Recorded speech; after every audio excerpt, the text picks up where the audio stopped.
I was born in the Baptist church, raised in the Baptist church, so I understood him as a hard-shell Baptist. Now, when I say hard-shell, yeah, he wasn't off the deep end. Today, he would be thought as very moderate. And I think he believed in the Sermon on the Mount. Read the Sermon on the Mount if you want to see what I think real Christianity is about. And it's not this bellicose, hard-edged, us against them type. But he was an interesting guy. See, everyone knew when he announced, as he left the governorship in 1974, that he didn't have any chance to be the Democratic Party nominee.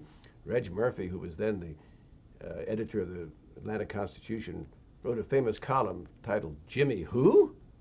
for the presidency. Everyone knew except one person.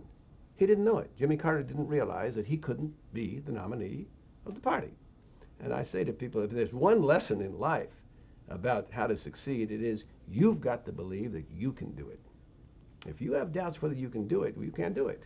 And how can you convince anyone else that you can do it? You've got to be cocksure of yourself. And again, I'm not talking about lacking humility. You've got to, and he said he could do it. And he and Jody Powell got in the car and they went to Iowa in a Volkswagen. They, slept in people's houses that were supporters. And he gathered political support. He once said to me and other reporters, we said, "What did you do, Governor, on Saturday?" He said, "I made 137 phone calls."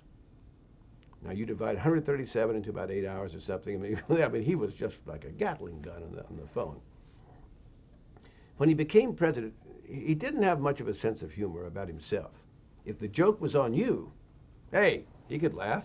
But if the joke was on him, he wasn't that happy about it. One time, he went to India early in his presidency, and along with other reporters, I stood with him on the lip of a pit in a little village outside of Delhi, where they had thrown the cow manure to form methane gas, which they were using to power the gas lights in the village. Energy crisis, right? So I said rather flippantly, I said, "Mr. President, here's all this cow manure down there." I said, "If I fell in, you'd pull me out, wouldn't you?" He said, "Certainly, after a suitable interval." And he laughed uproariously, and I giggled, and I wasn't too happy with that. In a sense, when he was running for the presidency with all these photo opportunities in Georgia and the fish ponds and his brother Billy's gas station, that was very intriguing. But once they got to the White House, their attitude was, look, we'll put out the stuff and we hope you cover it, and we hope you put this on the air rather than that. See, it was the next administration, Ronald Reagan's people, who were, in a sense, smarter in quotes. We'll let you see this. We can't make you put it on the air, but you're not going to see that. If you want to put anything on the air, it has to be this. But they let us have a smorgasbord, and we, of course, put all the damaging stuff on the air. And when times got tough for him, hostage crisis, gas lines, inflation, all of that, then, of course, all presidents hunker down, and hunkering down, the press corps is encouraged. When a president is down, it takes no real bravery to kick him. I mean, that's when you want to do it, right? No. But when they're up, oh, yes, sir, no, sir, oh, whatever you say, sir. Could you please tell us, would you mind telling us, how do you pray, sir? And I'm not inveighing against prayer. I'm just saying, if the Supreme Court reads the election returns, unfortunately, so does the press corps to a large extent.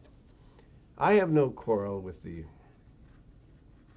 result of the 1980 election, but I think history will treat Jimmy Carter much kinder than the voters did. I'll never forget his last flight. He flew all across the country stopping. He got to Seattle, Washington. He held his last rally of the 1980 campaign in a hangar. He got on the plane. Meanwhile, Jody Powell had gotten the word from the pollster Pat Goodell. It was over. He was going to lose, and he was going to lose big. You say, well, didn't he know that before then? Well, on the Friday before the election, the polls were dead even. Jimmy Carter's polls, the public polls, and Ronald Reagan's polls were dead even. People were clearly trying to find a way to not kill the king, to reelect this guy. When my friend George Will says there was this great conservative tide sweeping Ronald Reagan to the country, well, where was it, George? It was like a tsunami, right? It didn't come up till the last minute. In any event, he got on the plane. He said he demanded from Powell, bring the reporters back. And I was in the press pool. And Powell said, as he tells it later, Mr. President, there's something I need to discuss. No, I want to see the reporters. So we all went back, and I'll never forget, Jimmy Carter was sitting there in the plane, flying back to Georgia, past midnight. He said, I feel good. He said, I'm going to win this. I feel really good about it. Powell got us out of there as quickly as he could, and then he had to tell him, Mr. President, you're going to lose by at least 10 points.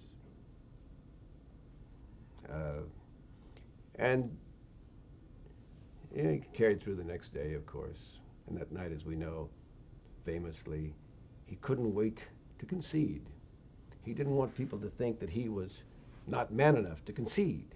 So he went to the hotel here in Washington before the polls were closed in California, and he conceded the election.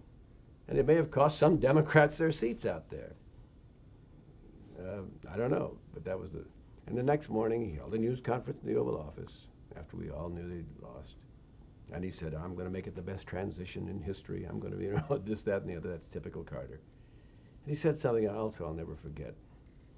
He said, I was watching television this morning, and I saw a minister, turned out to be the Reverend Jerry Falwell of Liberty College, of the Thomas Rhodes Baptist Church in Roanoke, say, thank God we now have a true Christian in the White House.